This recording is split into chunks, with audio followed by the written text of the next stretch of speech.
El eco de la puerta cerrándose aún resonaba en mis oídos cuando Clara se derrumbó ante mí, sus rodillas golpeando el suelo polvoriento del trastero como si el peso de 1000 secretos la hubiera aplastado de golpe. Isabel, por Dios, no me mires así.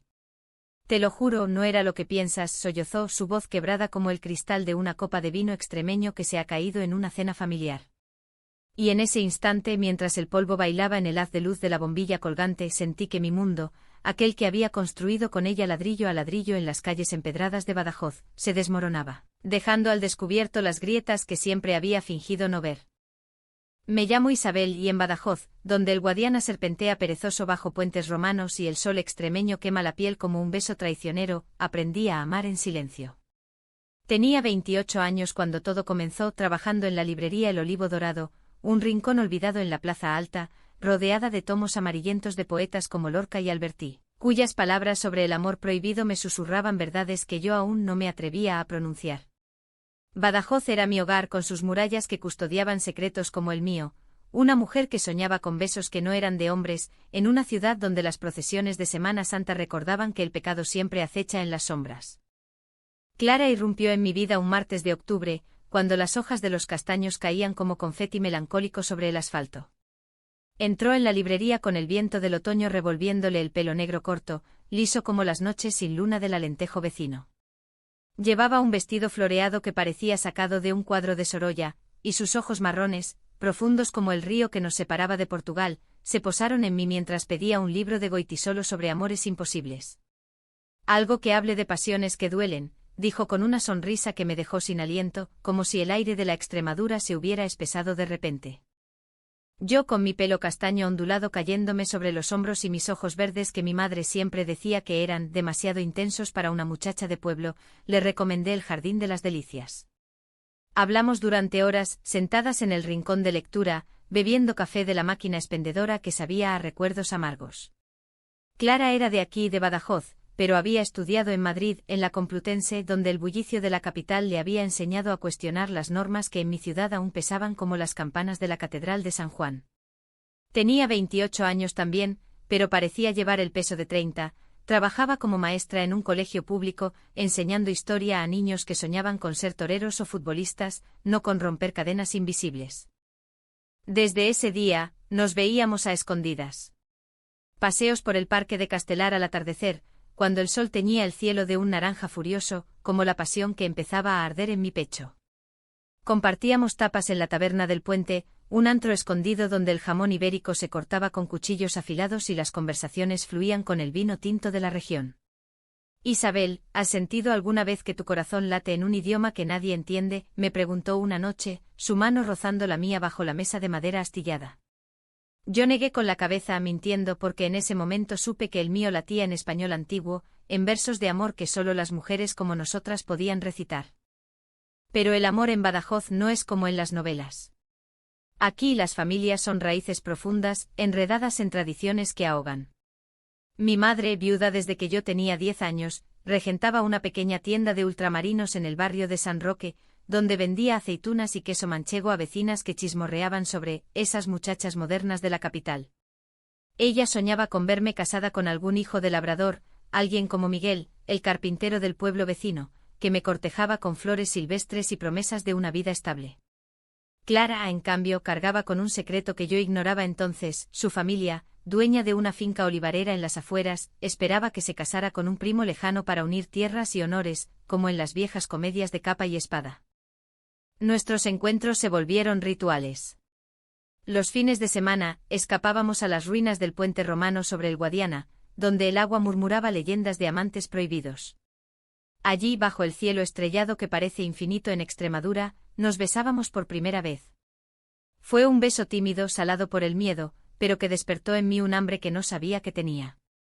Eres mi refugio, Isabel, murmuró Clara contra mis labios, y yo creí que era verdad, que en sus brazos había encontrado el hogar que mi ciudad me negaba. Sin embargo, las grietas empezaron a aparecer como las primeras lluvias de invierno. Clara se ausentaba sin explicación, alegando reuniones familiares o exámenes de los niños. Yo en la librería, releía pasajes de Carne de gallina de Goytisolo, sintiendo que mi propia piel se erizaba de sospecha. Una tarde, mientras ordenaba estanterías, encontré una carta arrugada en un libro que ella me había prestado, una nota de su madre, hablando del compromiso inminente y el deber familiar. Mi corazón se hundió como una piedra en el río, pero la guardé, temiendo confrontarla, temiendo perderla. Nuestro primer conflicto estalló en Navidad, cuando las luces de la alcazaba iluminaban la ciudad como un velo de mentiras. Invitada a la cena en su casa, una finca con paredes blancas y olivares infinitos, vi cómo su familia la trataba como a una princesa encadenada. Su padre, un hombre de bigote recio y manos callosas, hablaba de Miguel, sí, el mismo Miguel que cortejaba a mi madre, como si fuera el yerno perfecto.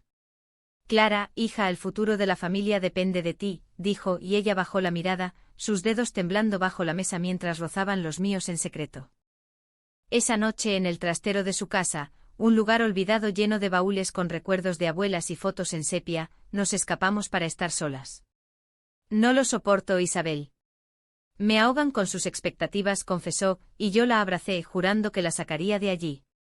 Pero entonces, en la penumbra, me contó parte de su secreto. Había prometido a su familia no defraudarlos, pero no especificó cómo. Te quiero más que a nada, dijo, y yo creí, ciega como una novicia en procesión. El invierno trajo más tormentas. En febrero, durante la feria de San Blas, cuando las calles se llenaban de romeros y bendiciones, Clara desapareció por días.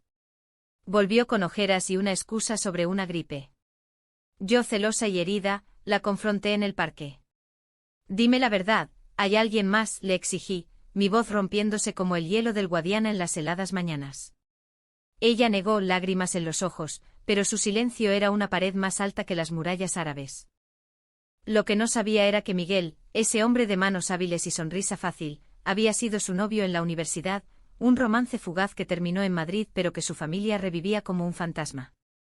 Clara lo había dejado por mí, pero el peso del deber la arrastraba de vuelta. En marzo, durante la Semana Santa, cuando las saetas lloraban por las calles empedradas, la vi hablando con él en la Plaza de España. Mi corazón se partió y en un arrebato, la seguí hasta su casa, irrumpiendo en el trastero donde solíamos escondernos. Explícame qué haces con él, grité, y ella, pálida como una virgen de madera, se arrodilló. Isabel, escúchame. Es una farsa. Mi familia me obliga. Pero tú eres mi verdad. Sus palabras me golpearon como el viento del sur, y en ese momento el polvo del trastero se levantó como un velo, revelando no solo su secreto, sino el mío, el miedo a ser libre en una tierra que ama las tradiciones más que a sus hijos.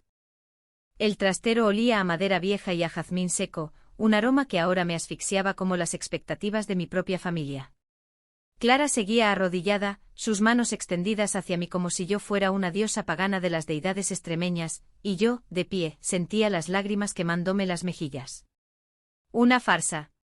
¿Cuánto tiempo has estado mintiéndome, Clara? Desde el principio, en la librería, cuando me mirabas como si yo fuera tu salvación, le espeté, mi voz ecoando contra las cajas apiladas, llenas de trastos que nadie recordaba. Ella se incorporó lentamente sin tocarme, respetando el abismo que yo había cavado entre nosotras con mis dudas. No, Isabel, nunca. Miguel es el precio que pago por respirar. Mi padre dice que si no me caso con él, heredaré solo deudas y vergüenza. La finca es todo lo que nos queda después de la sequía del 2020. Pero cada noche, cuando cierro los ojos, eres tú la que veo, no él. Sus palabras eran un bálsamo y un veneno, me dolían porque eran sinceras, y en Badajoz, la sinceridad entre mujeres como nosotras era un lujo que podía costar la excomunión social. Me senté en una caja vieja, el corazón latiéndome como el tambor de una procesión. Recordé cómo habíamos empezado a soñar juntas. Después de esa Navidad fatídica nos prometimos huir. Vamos a Lisboa, propuse una tarde en el puente romano, donde el Guadiana nos mecía con su corriente lenta. Allí, nadie nos juzgará. Podremos ser libres. Clara sonrió, pero sus ojos traicionaban el miedo. Lisboa estaba a solo un salto del Alentejo, pero para ella, era un océano de culpa. Abril trajo la primavera con sus azahares perfumados, y con ella, una ilusión frágil. Nos veíamos en la librería después de cerrar, compartiendo lecturas prohibidas, fragmentos de La Regenta de Clarín, donde las pasiones reprimidas estallan como bombas. Somos como Ana Ozores, bromeaba yo, y ella reía, pero su risa sonaba hueca, como el eco en la alcazaba vacía. Empecé a notar moretones en sus brazos, no graves, solo sombras, y cuando pregunté, culpó a un accidente en la escuela. Los niños son salvajes, dijo, pero yo veía la verdad en su mirada, las discusiones con su padre, las presiones que la familia ejercía como un yugo. Una noche de Pascua, durante la madrugada, cuando las calles de Badajoz se llenaban de pasos de Semana Santa y el incienso ahogaba el aire, nos escabullimos a la ermita de la Soledad. Allí, bajo la luna que plateaba las olivas, le confesé mi propio secreto. Mi madre había encontrado la carta que guardé, y ahora me vigilaba como a una delincuente. Isabel, hija, ¿qué es esto de amores imposibles? ¿Estás metida en líos con esa Clara? La gente habla, me había dicho, su voz temblorosa como una saeta mal cantada.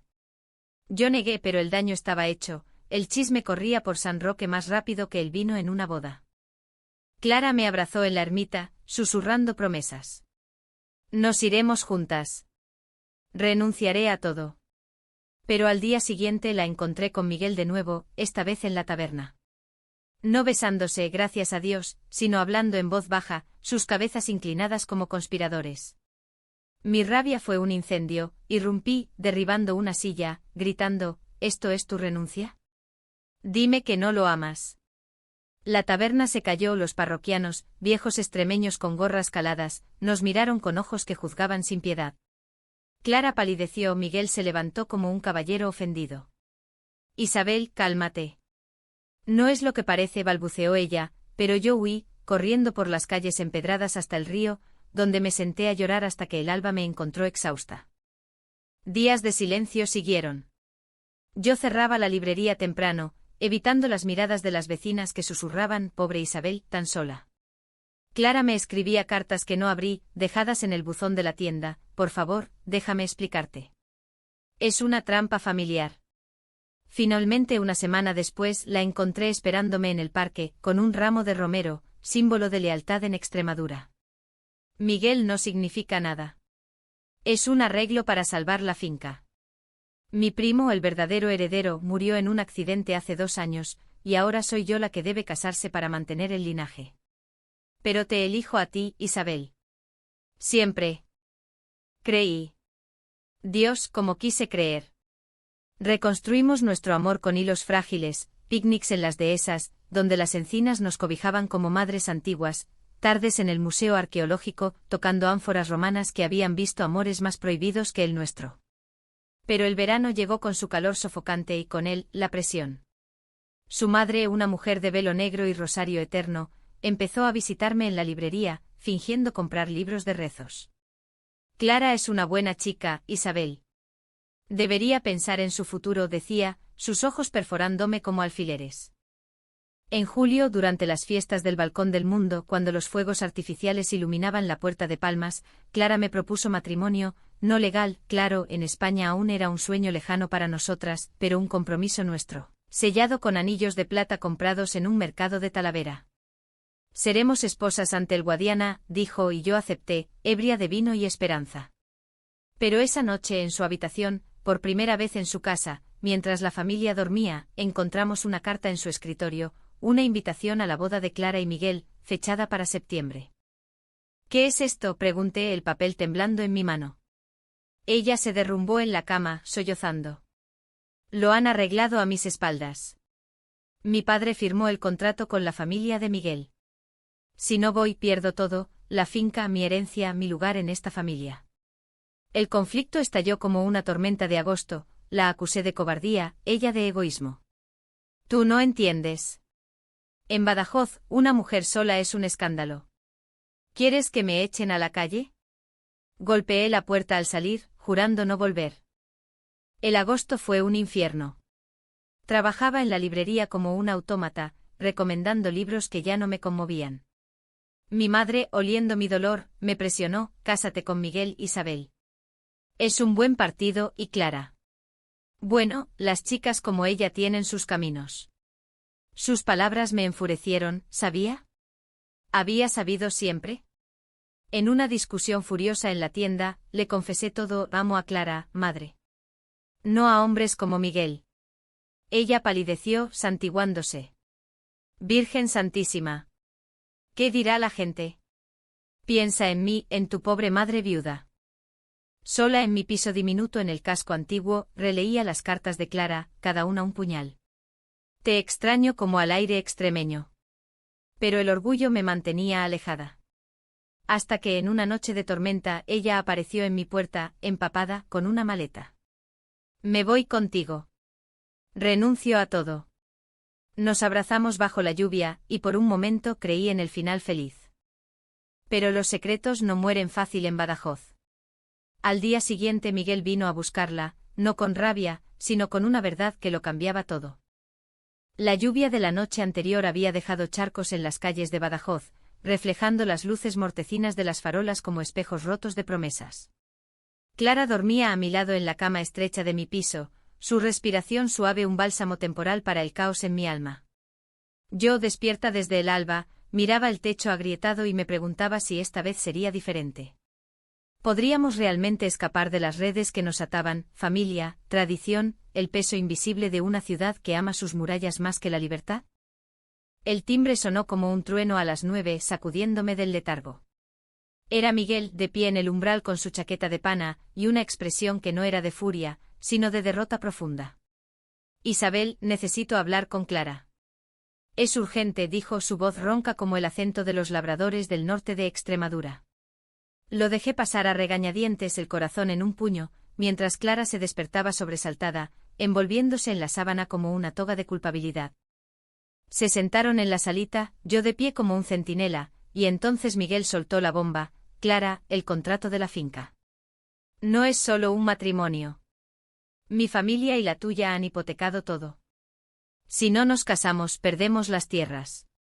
Pero hay más. Tu padre falsificó documentos para incluirme a mí, sabiendo que yo no te amo. Sus palabras cayeron como granizo y Clara se cubrió la boca, los ojos desorbitados. Falsificó. ¿Por qué no me dijiste? Miguel suspiró pasándose la mano por el pelo revuelto. Porque yo también tengo un secreto, Clara. En Madrid, cuando terminamos, no fue solo por ti. Yo descubrí que amo a un hombre. A un compañero de la facultad. Volví a Badajoz huyendo de mí mismo, y tu familia me vio como la solución perfecta, un yerno normal para tapar escándalos. El aire se espesó, cargado de revelaciones que olían a azufre y a jazmín marchito. Clara lo miró no con odio, sino con una comprensión repentina, como si dos prisioneros se reconocieran en la misma celda. Yo, testigo muda, sentí una oleada de empatía por Miguel, otro alma atrapada en las expectativas de una tierra que bendice las viñas pero maldice los amores desviados. Entonces, ¿qué hacemos?, pregunté, mi voz un hilo. Él se levantó exhausto. Cancelar la boda. Pero tu padre no lo permitirá. Ha amenazado con desheredarte, Clara, y a mí con exponer mi verdad a todo Badajoz. Se fue dejando un silencio que pesaba como plomo, y Clara se derrumbó en mis brazos sollozando. Todo es una mentira, Isabel. Mi vida entera. Ese día marcó el giro. Juntas decidimos confrontar a las familias. Primero la mía, mi madre en la tienda entre sacos de garbanzos y botellas de anisete escuchó mi confesión final. Madre, amo a Clara. No como a una amiga, sino como a mi alma. Si no lo aceptas, me iré. Ella lloró no de rabia, sino de miedo antiguo, el miedo de una viuda que había visto cómo la sociedad devoraba a las débiles. Hija, en esta ciudad, el amor así es un camino de espinas. Pero si es tu cruz. Que Dios te guarde. No fue un sí rotundo, pero era un comienzo, un quiebro en la armadura de tradiciones. Con Clara fue un vendaval. Fuimos a la finca al atardecer, cuando los olivos se teñían de oro y el viento susurraba secretos entre las ramas. Su padre en el porche con un puro entre los dientes, nos vio llegar de la mano y su rostro se endureció como la tierra reseca. ¿Qué es esto, Clara? ¿Vienes con esa librera para burlarte? Ella, con voz firme por primera vez, lo enfrentó. Padre, no me casaré con Miguel. Ni con nadie que no ame. He renunciado a la finca. Mi vida es con Isabel. El escándalo estalló. Su madre gritó invocando santos y vergüenzas, su padre maldijo acusándola de ingratitud, de destruir el legado de generaciones. Eres una deshonra para los olivos del Guadiana, rugió, y Clara, temblando pero erguida, respondió, no, padre. La deshonra es mentirte a ti mismo y a mí durante años. Yo la apoyé en silencio, mi mano en la suya, un ancla contra la tormenta. Nos echaron esa noche con maldiciones que resonaban como truenos, pero salimos con la cabeza alta, caminando por los olivares bajo las estrellas, libres por fin de cadenas que no eran nuestras. El verano se convirtió en un limbo dulce amargo. Nos mudamos juntas a un piso pequeño en el barrio de las Adelfas, amueblado con libros y sueños. Trabajábamos turnos dobles, yo en la librería, ella sustituyendo en escuelas vecinas, y por las noches, cocinábamos gazpacho frío y compartíamos vino de Ribera del Guadiana, hablando de un futuro en Madrid o Barcelona, donde el amor como el nuestro era menos herejía. Pero las sombras persistían, cartas de su familia, no de perdón, sino de ultimátums, miradas de vecinas en el mercado, susurros que decían esas dos, qué pena. En agosto el conflicto se agudizó con una traición inesperada. Miguel, en un arrebato de pánico, le contó todo a mi madre, no por maldad, sino por desesperación, buscando aliados en su propia lucha. Señora, su hija y Clara. Ellas pueden ayudarme a salir de esto, le dijo en la tienda. Mi madre, herida por la confidencia, me confrontó. Isabel, estás arrastrando a todos al abismo. Miguel es gay, ¿lo sabías? Y ahora su familia lo sabe por tu culpa. No era verdad, Miguel había hablado por su cuenta, pero el malentendido caló hondo. Me acusó de egoísmo, de romper hogares y en la pelea, reveló su propio secreto. Mi padre, muerto joven, había tenido un amante en la juventud, un secreto que ella guardó para proteger la familia. No repita sus errores, gritó y yo salí huyendo, sintiéndome más sola que nunca. Clara me encontró en el puente romano, donde el Guadiana lamía las piedras como un consuelo líquido. Tu madre me llamó. Sabe todo. Pero Isabel, los secretos salen a la luz para liberarnos, no para hundirnos. La abracé y en ese abrazo planeamos el escape definitivo, billetes a Lisboa, un nuevo comienzo. Pero el destino, caprichoso como el viento levante, tenía otros planes. Septiembre trajo la feria de San Miguel, con sus casetas llenas de promesas y cantes jotos que hablaban de amores traicionados. Íbamos a anunciarlo esa noche, cuando un sobreanónimo llegó a la librería, fotos nuestras, tomadas a escondidas en el parque besándonos. Adjunta una nota, si no dejas a Clara, le muestro esto a su padre. Miguel. Mi mundo se tambaleó. ¿Traición? ¿O trampa? Corrí a buscarlo, el corazón en llamas, y lo encontré en la taberna, solo con una copa. Bastardo. ¿Por qué? Grité. Él negó, lágrimas en los ojos. No fui yo, Isabel. Es tu madre. Quiere salvarte a su manera retorcida. La revelación me dejó sin aliento, mi propia sangre, traicionándome por amor mal entendido. La taberna parecía girar a mi alrededor, las risas de los parroquianos un zumbido lejano mientras las palabras de Miguel se clavaban en mí como espinas de cardo extremeño. ¿Mi madre? Imposible, murmuré, pero en el fondo sabía que era verdad, su silencio reciente, sus visitas accidentales al piso, el modo en que me miraba con una mezcla de amor y lástima. Clara, a quien llamé de inmediato, llegó corriendo, su rostro pálido bajo el sol de septiembre que aún quemaba las plazas de Badajoz. Juntas confrontamos a mi madre esa misma tarde en la tienda donde el olor a aceitunas y pan recién horneado ahora me revolvía el estómago. Ella, detrás del mostrador, no negó nada. Hice lo que una madre debe hacer.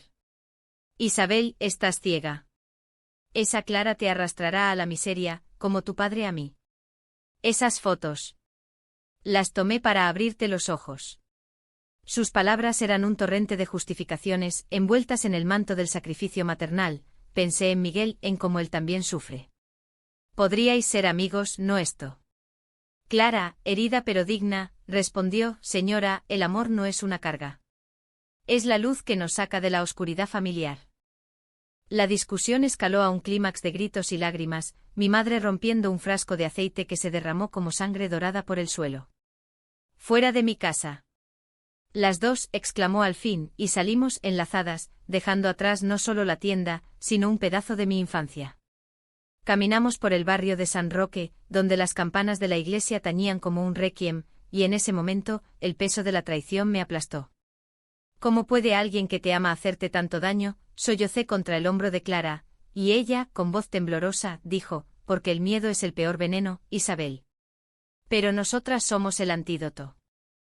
Los días siguientes fueron un torbellino de preparativos y dudas.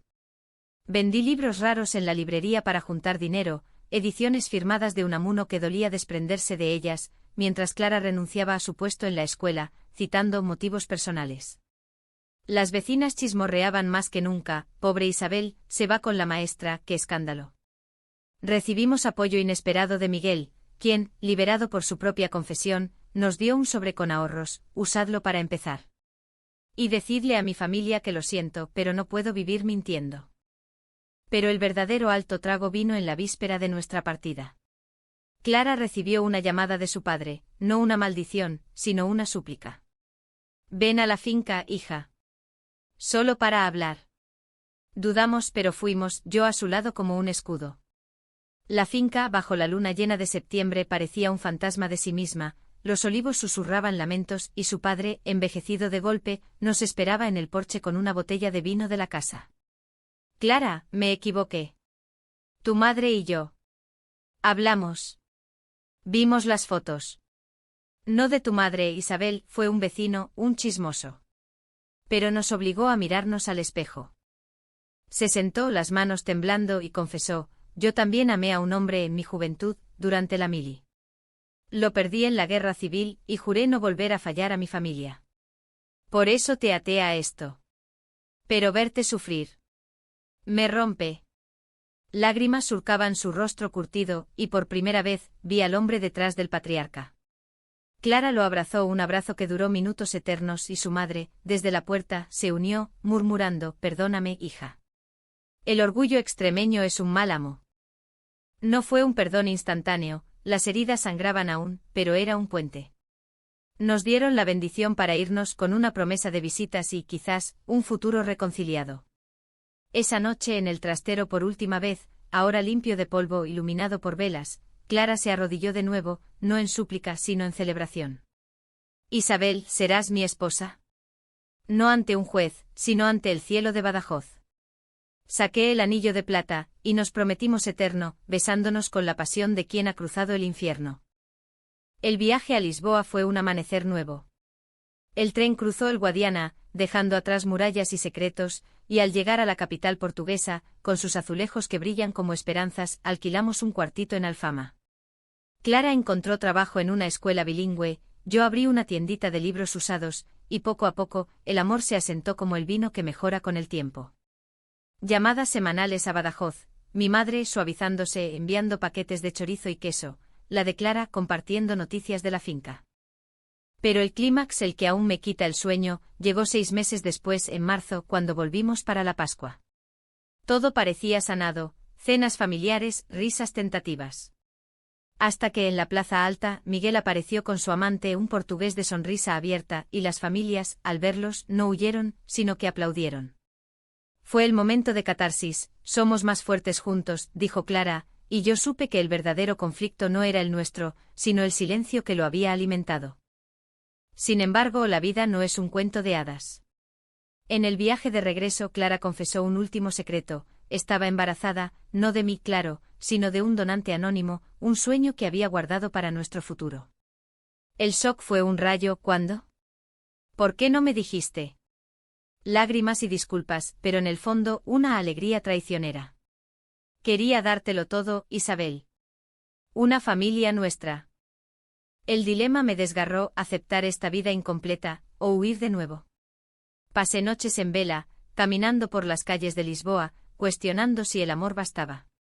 Pero al final, en un café con vistas al Tajo, elegí, sí, Clara. Seremos madres. Juntas. Lisboa nos recibió con su fado melancólico, un eco perfecto de las saetas de Badajoz, pero aquí las canciones hablaban de saudade, esa nostalgia que duele dulce, y en ella encontré espacio para mi confusión.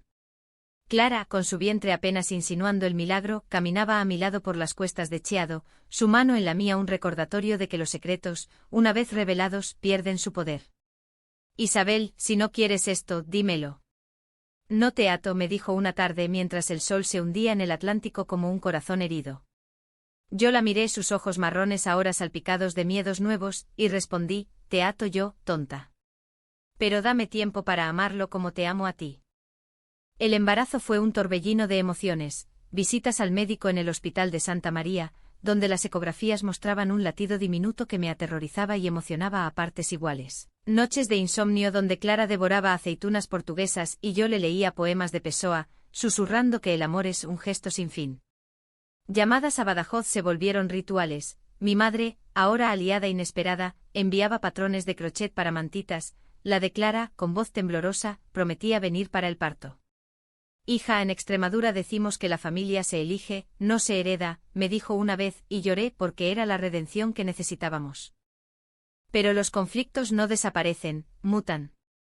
En mayo, cuando el vientre de Clara ya era una luna creciente, recibí una carta de la librería El Olivo Dorado. El dueño se jubilaba, y el local estaba en venta. ¿Vuelves?, preguntaba un viejo amigo. La tentación fue un demonio. Badajoz, con sus olores a tierra mojada y sus murallas que ahora simbolizaban protección, no prisión. Discutimos durante días. Si volvemos, ¿qué pasa con el bebé? Con nosotras, argumentaba Clara, su mano protectora sobre la barriga. Yo, dividida, respondía, huir no es vivir. Podríamos criar aquí en casa, con familias que han aprendido a amar. El clímax llegó en julio, durante una visita relámpago a Badajoz para la Virgen de la Soledad. El calor era asfixiante, el Guadiana un espejo de fuego, y en la finca familiar, ahora compartida con Miguel y su compañero, en una tregua incómoda, estalló la tormenta final.